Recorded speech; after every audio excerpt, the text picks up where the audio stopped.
y'all, it's Brittany and welcome back. This week we are diving into a very important case that's very close to everyone in our community's hearts and communities like ours, but I really wanted to cover the case of Kendrick Johnson. Who, y'all, this case had me all up in my feelings with the research and just the mysteriousness around it and the family and their quest for answers. So if you want to hear all about this tragic case, please stay tuned.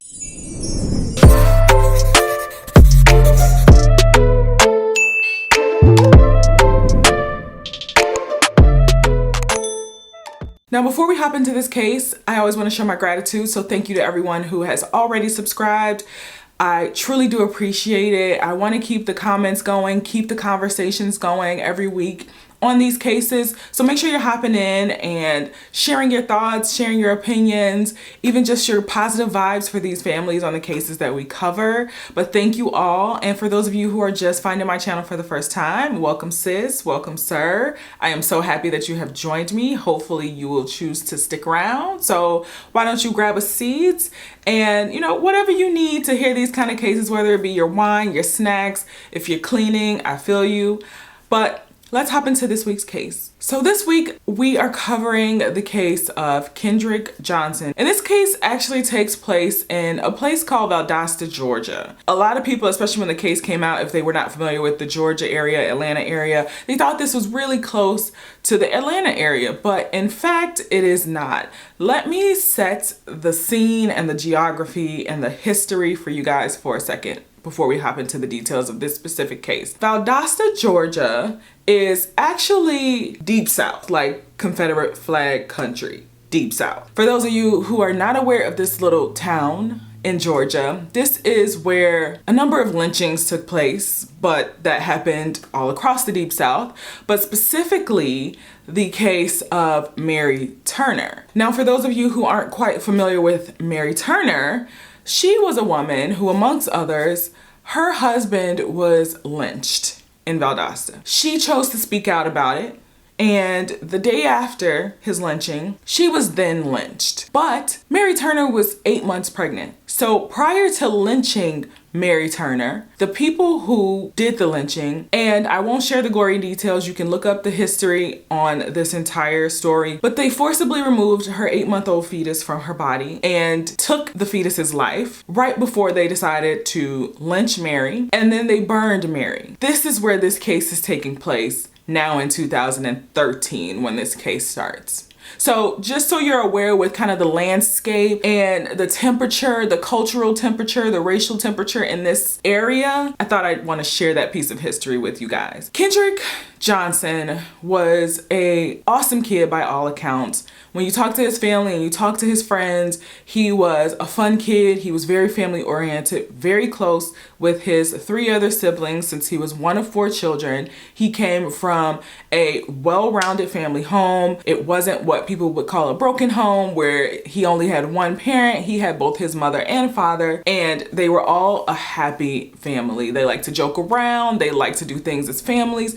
Just an all-around good kid. Now, Kendrick Johnson attended Lowndes High School. He loved going to school. He was excited to get up every day and go to school. He loved playing sports. He was an all-star athlete, and he loved just going to school, being around his friends, playing his sports, doing his thing. He was just a normal kid. Now, on January 10th of 2013, Kendrick, who everyone and we'll also call him KJ, he got up for school like any other day, got up, went to school. Everything was fine. He and his sister attended school together, and he, for some reason, didn't come home that day. So his mom, Jackie, she had asked the bus driver, hey, why isn't Kendrick on the bus? And the bus driver said, well, he didn't get on the bus today. Now, immediately, Jackie reached out to her daughter, who again went to school with KJ. She asked, did he mention anything about staying for any after school activity or anything like that? And his sister said, no, he didn't tell me anything about staying late after school. So immediately the family starts to go out and search for him. They're searching the neighborhood, they're searching the school campus. And once it gets dark, they get worried because KJ knows better. If you come from any type of usually minority background, you know that when those street lights come on, you better be at home. I don't care what else you were doing, you better be at home. So they knew instantly when it got dark, something was wrong. So his mother called the police. His dad was a truck driver, so his dad actually wasn't in the area, but he was rushing home at the time. But police arrived. They talked to Jackie Johnson, and she's explaining to them the situation. Her son is missing. And according to Jackie, and their response to Mrs. Johnson is that, oh, your son is probably laid up with some girl and he'll be home soon. And she immediately followed up with an absolutely not. My son knows better than that, just like the rest of my children. I don't care what you're doing, where you're at. By 10 p.m., you better be in my house. They continued to search, and the police also started to search and look for KJ as well. Now, by midnight, the family knows something is very, very wrong. No one has heard from or seen KJ in the entire afternoon and evening, and now it's midnight. Now, the very next morning on the 11th, KJ's mom instantly, bright and early as possible, was at that school looking for her son, looking for anybody who had seen her son, any information that she could get from any of his friends. She was there to get it. And she wanted to raise awareness at the school that one of their students is missing, and the last time he was seen was on their property. So when they get there, there's all this commotion in one of the gyms. His sister is there. There's a ton of kids in the hallway. There's a ton of people in and out of the gymnasium itself, but they would not let the sister or the mom inside of the gym. There was a resource officer that walked by Mrs. Johnson, and she finally asked, "Is that my son? Did you find my son in this gym? What is going on?" The resource officer said, "Yes, we found someone deceased in the gym." Now, by this time, Kenneth, who is KJ's father, has beelined it back from wherever he was driving his truck, and he's on the scene as well. So he's asking, what happened? He's calling, he's asking what happened. All that they would tell him is that they found a body believed to be Kendrick Johnson, and he had something over his head. That's all they would tell him. They wouldn't give him any more information. That was pretty much all that they were given at that time. But when they start to talk to kids, they find out that no one really saw KJ after third period. He didn't make it to fourth period, and no one saw him after that. Now, mind you, they are still holding class while this deceased person is in the gym. They're still allowing kids to walk through the halls, switch classes, go in and out. Basically, they're not securing the crime scene. The school is a crime scene at this point, and it's not secure in any way. It's completely compromised. Now, the family asks to go see their son, if that's their son. They've been told, well, ma'am, we don't know if that's your son for sure. And she's, hysterical, his mom, and she's saying, well, if he has dreads, he's an African American, he's missing. Nobody else in this school reported their child missing. It's my son. They wouldn't let the mom go in, and they asked the sister to identify him, but they wouldn't let the sister actually see him. They asked her to identify a gym shoe that was near his body. And she said, yes, that's my brother's shoe. So that is how he was identified. But the family was not able to actually see Kendrick's body that entire day to identify their son. So to the family, they felt like, what were they hiding? Why can't we see my son? What's going on? Now, also immediately, something that was very, very strange, because typically law enforcement will not do this until they have all of the facts, but immediately the same day, they are starting to come out and say, we don't see anything that would indicate foul play here whatsoever. This was an accident, nothing to see here, nothing to worry about. Unfortunate accident, and that's it. This is the same day before evidence has been collected and processed. Way too soon. Way too soon. Now, when the public finally does get a story, please have a seat to listen to this story. What the investigators have to say is this. In the gym, there are a bunch of very large, 6-foot wide, rolled up mats. Now, these mats have a 14-inch opening in the center. Obviously, it's rolled up. There's a small opening in the center.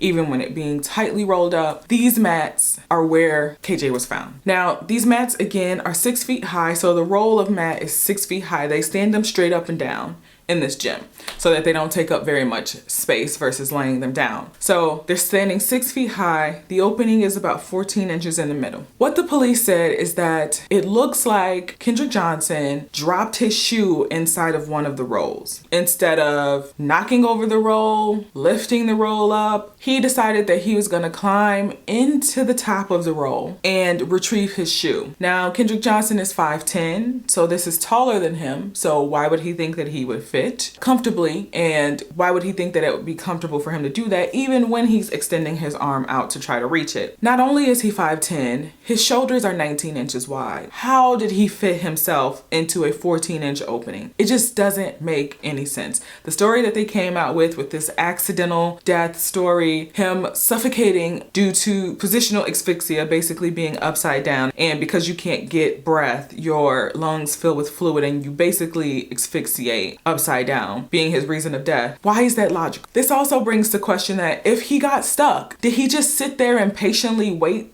to suffocate? He made no noise. He alerted no one else in the gym that he was in there stuck upside down and needed help. It doesn't make any sense. Investigators later talked to students and they asked questions, and these students told them, yeah, we will put our shoes near the mat sometimes. Typically we would put it in an area that's behind the mats, or if it accidentally fell into the mat, if we threw them, then we would just tilt the mat and get our shoes. There was never a case where it was we climb in and we get our shoe. Like, it just made no sense. Now, what police also found is that near his head, because again, he was upside down, he was bleeding. There was a pool of blood. He had also vomited as well, but there was a pool of blood. The shoe that he was supposed to have been retrieving, sitting right next to the mat at this point, was completely clean. There was no blood on it, no vomit on it. It was completely clean. How? If he's upside down, he's trying to reach this shoe that's supposed to be in the bottom of this mat, why is there no blood on the shoe once he bleeds? Why is there no vomit once he is upside down? Why is he bleeding? Now, the family ends up holding a press conference to draw attention to what was happening with their son's case. The father, Kenneth, had said they've been trying to see their child's body. They still have yet to see their son's body, and he's now at the medical examiner's office, and they still have not seen KJ's body. So shortly after they held that press conference, the medical examiner's office invited Kenneth, his father, down to the medical examiner's office to actually view his son's body. Typically, from the other cases that I've covered and I've been aware of, when you go to the medical examiner's office, there are coolers. They have cooler drawers, typically, that they store bodies in before and after they're being examined by the medical examiner. They are typically in a body bag, or they are covered in a sheet, depending on the stage in which the process of taking a look at the body they're in. But when they are put in a body bag, they are typically placed in there, arms down to make sure that they fit on the table, that kind of thing. Kenneth said that he went in to view his son's body. First of all, he said he walked into the crime lab and it was hot. Unusually hot. Like I said, it should be cold to preserve evidence, to preserve the bodies, depending on what process they're in. Now, Kenneth said that once he walked into the crime lab where his son's body was, he said he instantly felt a gush of heat instead of cool air. But basically, you want to keep them refrigerated so that you slow down the decomposition process and you preserve any evidence that is there that needs to be collected still. But according to Kenneth, it was hot air instead of cold air. He also said that some hot air came out when they opened up the actual cooler door that his son's body was stored in itself. So again, why is it warm instead of being cold? But this again is a story being told by the father. So there's no real way to confirm whether or not this actually was the case. But either way, when they opened up the body bag itself, and there is actual photographic evidence to show this, when they opened up the body bag itself, Kendrick was not positioned the way that you would normally expect a body to be positioned in a body bag at the coroner's office stored in a cooling locker. His arm was basically up over his head, similar to the way that they found him wrapped up in this gym mat. So it showed one arm up over his head. It showed the other hand and arm kind of across his chest, holding onto his shirt almost, it looked like. It was just a very awkward position for the body itself to be in and to be stored in within a body bag after it's already been transported from the crime scene to the medical examiner's office. But his dad also said that his face looked really swollen, bleeding and bruising was happening all over his face, so he felt like there was clear evidence of facial trauma, like he had been in some type of fight before he passed away. Now, after they saw this, the family really pushed for justice, for the investigation to continue into KJ's murder. So they would go to the courthouse and sit in front of the courthouse every single day, basically rallying for support for them to continue the investigation into their child's murder. And I saw a clip of a reporter asking the sheriff about how he felt about the Johnson family trying to reach out to him and get his attention and ask him to listen to what they have to say and to further investigate. And his response was, if they want to talk to us, they can use the US mail to do so. But finally, after the family continued to fight, the Department of Justice finally agreed that they would take a look at the case and they should have the body exhumed for further investigation. Now, when the original coroner was interviewed by the local news, he had mentioned on camera that he was called 5 hours after Kendrick Johnson's body was found at the high school.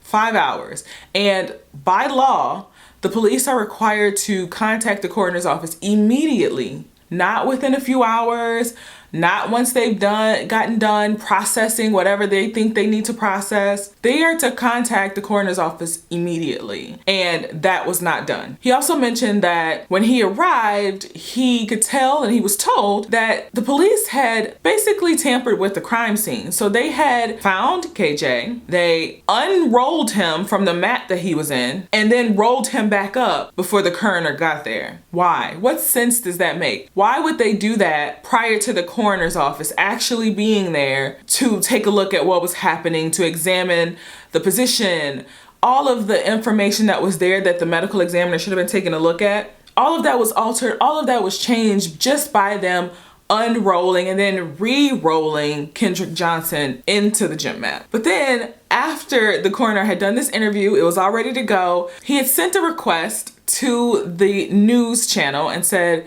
hey, can we kind of destroy that interview that I did? I don't want that to see the light of day.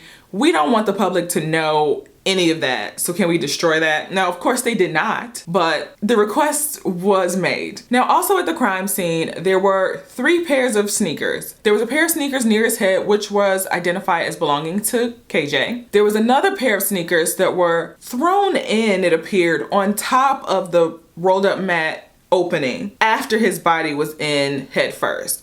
So they were sitting to the side next to his feet that had no shoes on it, but it didn't look like they were kicked off of his feet in a struggle in any way. They were kind of just sitting next to his feet in a strange, very strange way. There was a third pair of gym shoes at the crime scene that did not belong to Kendrick Johnson. They were a black and white pair of Nikes with orange shoestrings. Now, there was a substance you could see in the photos. There was a substance that looked like it was blood. According to police on the scene, they did some type of initial testing and they determined that that wasn't blood. So they left the shoes there and didn't even catalog them as evidence. There was also a hoodie that was found at the scene that, again, did not belong to Kendrick, and it appeared to have blood on the cuff of the sweatshirt. Police didn't test that either. Now, what they did test was the blood that was on the walls near the crime scene. When the blood was tested, they figured out that it did not belong to Kendrick Johnson, so they decided that it had nothing to do with their crime scene. All of this just feels very wrong. A good detective, a good officer would have cataloged every piece of evidence that was at that crime scene. I don't care whether in the moment they thought it was connected or not. A good detective, investigator would have continued to test the blood to get a match and talk to the person whose blood it actually was, because that person could have something to do with the crime. There's just not blood on the wall near a crime scene as a coincidence and you just walk away from it. Now, the other part of this case was there are videos. There are tons of cameras all throughout this high school. Tons of cameras. Cameras in the hallways, cameras in the gym rooms, cameras everywhere. You can see video of Kendrick walking through the hall. You can see video of Kendrick walking across the gym floor. But there is, in 4 different cameras that would have captured what had gone on in the gym near the area where the mats were, there is chunks of time missing, at least an hour missing from 4 different cameras that would have captured what had taken place. Now, these cameras are motion sensor cameras, so they turn on when someone triggers them. So the thought initially was, well, maybe no one triggered these cameras to get them to capture footage between that time. But there are other cameras on the outside of the gym that show people walking into the gym and past the gym that would have triggered these cameras during the time where the chunk of recording is missing. So I just want to know how magically 4 cameras are missing around the same amount of time, literally 2 and 2 of the cameras kind of match up in the amount of time that are missing. And there is no evidence to show camera-wise what was happening in that area at the time that Kendrick was thought to be either accidentally dying or attacked. There's nothing. There was also no video evidence of the person who actually found Kendrick Johnson finding Kendrick Johnson. Like, it just makes no sense. Now, when asked why they ruled Kendrick Johnson's death as an accidental death, the coroner said, well, we talked to some students, and the students told us that, yeah, they would throw their shoes in the mats all the time. And yeah, they would dive into the mat rolls to get their shoes all the time. Everybody did it. So we took that and assumed that's what he did, and it was an accident. When in fact, there's a record of a number of students who said, no, we would just tilt them over and get our shoes out if they fell in there. First of all, we wouldn't necessarily put them in there because that makes no sense. We would put them behind there. And if they accidentally fell into there, we would just tilt it and get them from the bottom. So just conflicting stories of what these students said and the theories, but you shouldn't ever make a ruling on a death based on a theory. There should be science and evidence behind your decision. Now, with that being said, the family decided to hire an independent medical examiner from Florida who took a look at their son's body. When they took a look at their son, the first thing he noticed was that the lungs were of normal weight. Why does that matter? Because if someone dies of positional asphyxia, meaning basically they suffocate while being upside down, what happens according to the medical examiner is that those lungs, their lungs fill with fluid, which makes the lungs heavier than a normal pair of lungs would be. When his lungs were examined, they were normal weight. There was no fluid in his lungs. So he did not die from positional asphyxia. What the coroner did find was trauma, hemorrhaging in the neck. And to the medical examiner, this was a key indication of blunt force trauma, showing to him that basically Kendrick Johnson died from blunt force trauma and not from positional asphyxia. And there was also record of the EMTs on the scene. In their report, they said that there was a bruise on KJ's neck at the time that they examined him. So it was recorded, the bruise, but it was not in the medical examiner who originally took a look at his body. The other big thing that was missing from Kendrick Johnson's body when this independent medical examiner took a look at him was his organs. So typically when a body is examined by the coroner, the medical examiner, they remove all the organs. Once they remove all the organs and they check everything, they put them all in a bag. They put them back into the trunk or the body cavity, and they sew it closed, and then they send the body to the funeral home or wherever it's gonna go after that. Once it's sewn closed, nobody is supposed to disturb that in any way. His organs were all missing. When the medical examiner that was hired by the family opens up KJ's body, he is filled with paper.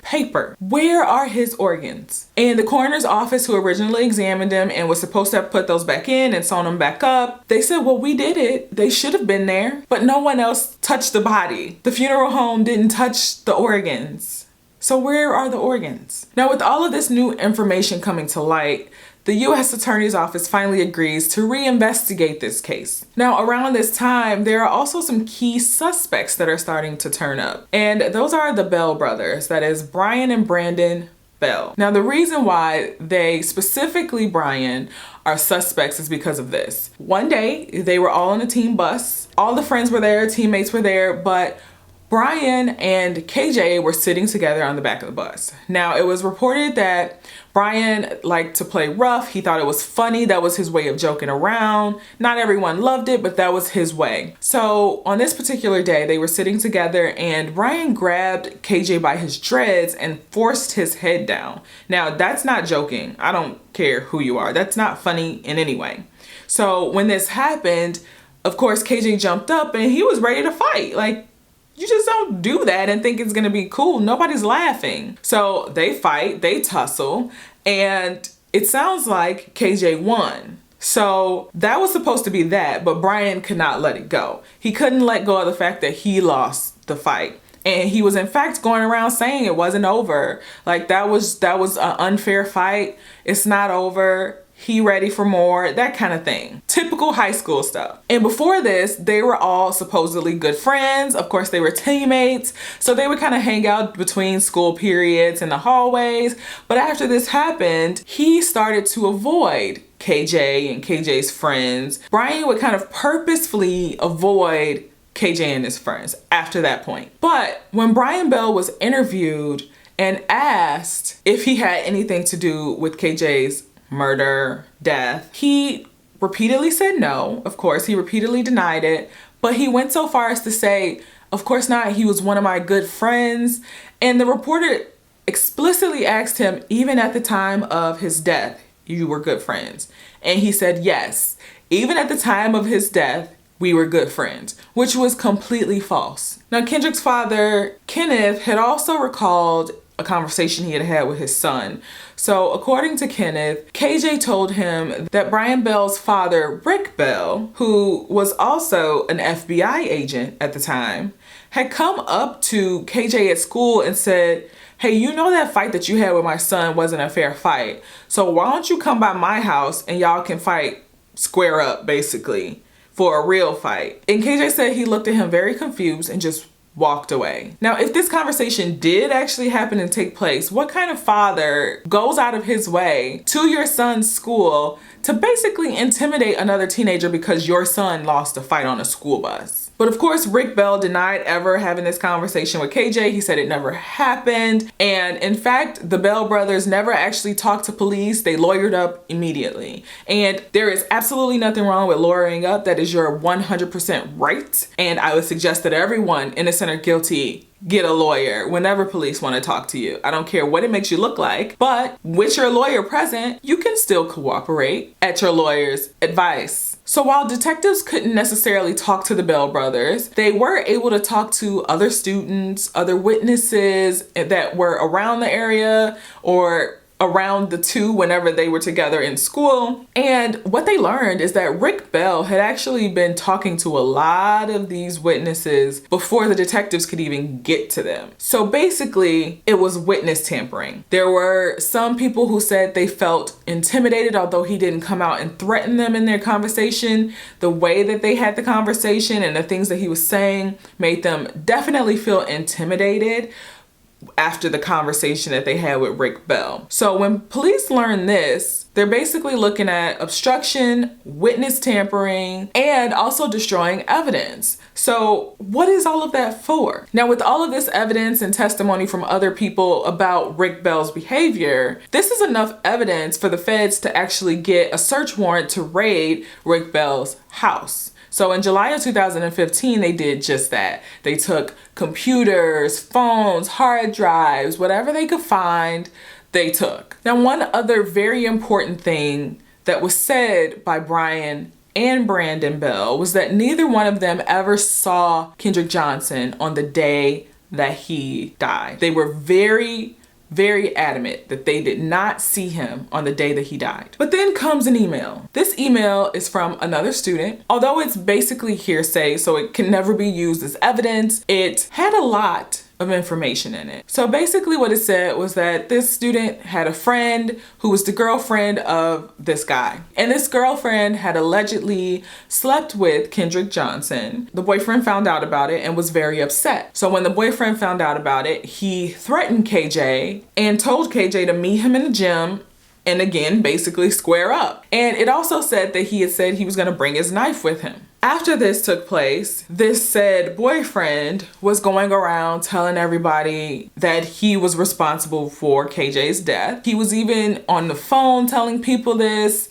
just very carelessly, nonchalantly saying that he was the one who caused his death. Then on the 4th of July, his brother, the boyfriend's brother, in a drunken stupor, I assume, he said that yes, his brother was responsible for it and he was tired of holding in his brother's secret. He couldn't take it anymore. And in this email, it said that the brother was also the son of an FBI agent. So this brings us full circle back to the Bell brothers and Rick Bell. After this comes out, in November of 2015, Michael Moore, who was the U.S. attorney that had originally said, yes, we're gonna absolutely reopen this case based on new evidence, abruptly resigned. And all of his cases were said to have been reassigned to people in the area to keep, the work stream going, except for Kendrick Johnson's case. This case, for some reason, was reassigned to the U.S. attorney in Ohio. So this case goes from Georgia to Ohio. Now, this Ohio U.S. attorney also resigns. So all of these people are dropping out. All these people are resigning. Now, mind you, 7 judges have recused themselves from this case because of the connection of Rick Bell being in the FBI. And now you have these U.S. attorneys resigning. What is all of that about? But eventually in 2016, the feds were removed from the case. Everything kind of just shut down. And they basically told the family that while there is evidence that this probably was not an accident, that some things like the shoes near his head were planted because they had no blood on them. And the evidence that the coroner had in the second look proved that there was blunt force trauma and that the findings of the second coroner were accurate. They still felt like they just did not have enough to press charges against anyone, so they would be closing the case. They did at least update the manner of death to be undetermined. Now, also while all of this is happening, the FBI basically forced Rick Bell to resign because at this time, with all of this investigation happening, there was a ton of evidence of corruption on the part of Rick Bell, but they didn't want to publicly fire him. So they decided it would be best if he were to step down from his position with the FBI. And he did. Now in 2018, the same medical examiner that the family had hired had his body exhumed for a third time to take another look at his remains. Now this time they found additional trauma. They found hemorrhaging on his right side of his chest, indicating again blunt force trauma. So now you have hemorrhaging and blunt force trauma in 2 areas on KJ's body. And he had a second opinion and a third opinion done to make sure that they were looking at blunt force trauma. And they were. It was confirmed.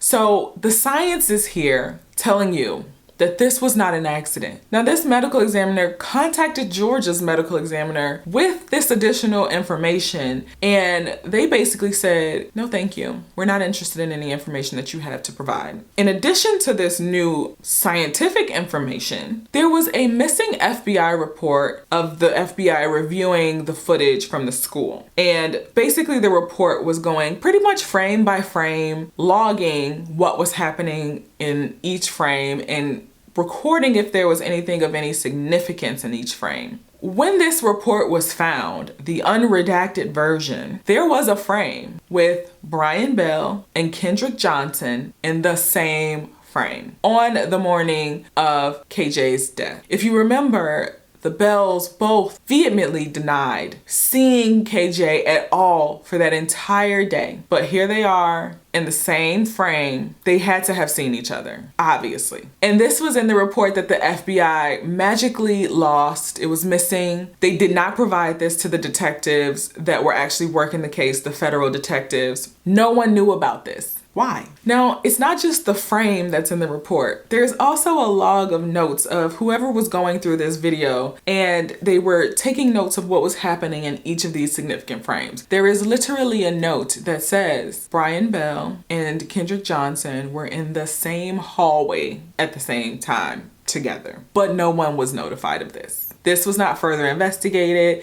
It wasn't further pushed. They didn't question anybody about it. At the very least, it should have been a conversation, a further questioning of why would you lie? That's kind of how the investigations work, right? But nonetheless, the Bells got to go on and live normal lives. Brian Bell went on to play D1 football. He went to Akron. And the Bell family actually got funding. There's this fund for police officers when they are charged with a crime, a fund to help them pay for legal fees and to basically live when there are significant charges or crimes they are being accused of. So they got to continue their normal lives, basically.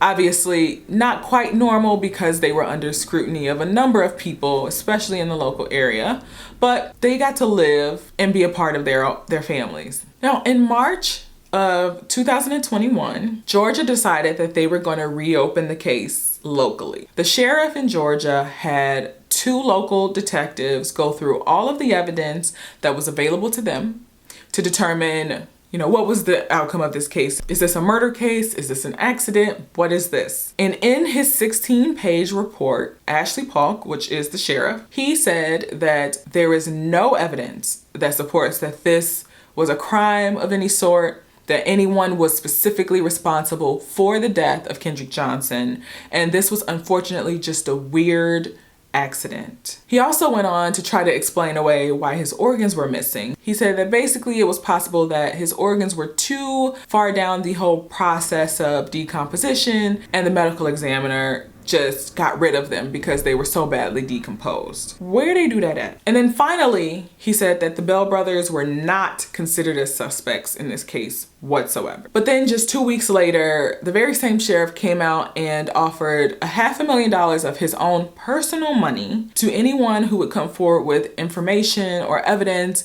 that would lead to an arrest or a conviction in Kendrick Johnson's case. Why, you say? Because he said that after he came out with his findings, the Johnson family publicly called him a liar and that this was an actual murder and they're choosing to cover it up. So he basically wanted to try to push anybody who had any information that maybe he was missing to come out with that with $500,000 of his own money. Basically knowing that nobody was going to come forward. But also, how does a sheriff have $500,000 of their own money just to give up? Now, the final piece of this case that I really wanted to mention was that in 2015, the Johnson family had originally brought a wrongful death civil suit against 38 different people, including the Bell family. They went through the whole process. It was for $100 million.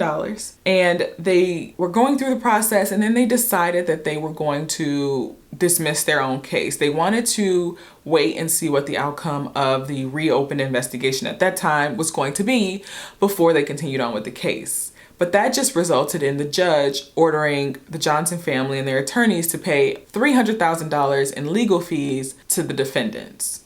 Again, including the people who were originally accused of having some involvement in their son's death. The pain to have to pay someone that you think is involved money when you're fighting for your child. But yes, that is the case so far of Kendrick Johnson. The most recent ruling from the sheriff was as recent as 2 weeks ago. So the sheriff, with the findings of it being an accident, once again came out at the end of January, and him putting up that $500,000 reward was at the beginning of February, so literally a couple of weeks ago. But I want to hear your thoughts on this case. I found it so difficult to stay down the middle when there's just so many things that just don't make sense. This is one of those cases that just boggles my mind as to how anybody could think that this was an accident. Like, it just doesn't logically make sense for someone to go into a 6-foot-high rolled up mat to get a shoe when logically you could just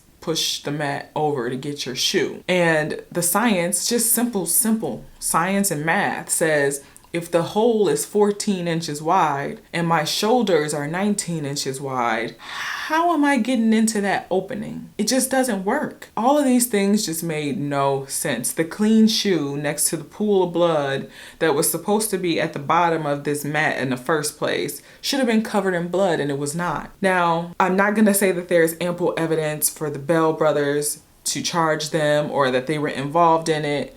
That is not what I'm saying here, because I'm all about, again, the science and the evidence, and they have not shown that it was, yes, the Bell brothers that were involved. There's a lot of things that are happening here with their father being so involved, tampering with witnesses, things missing in the FBI reports, All of that leads me to believe that something happened with those boys. There was some type of involvement with those boys, but again, there is no concrete evidence that shows me that those boys specifically had something to do with Kendrick Johnson's death. I wish there was, but there's not. But what the evidence does say is that it was not an accident and that it should continue to be investigated. I don't care who was responsible for it.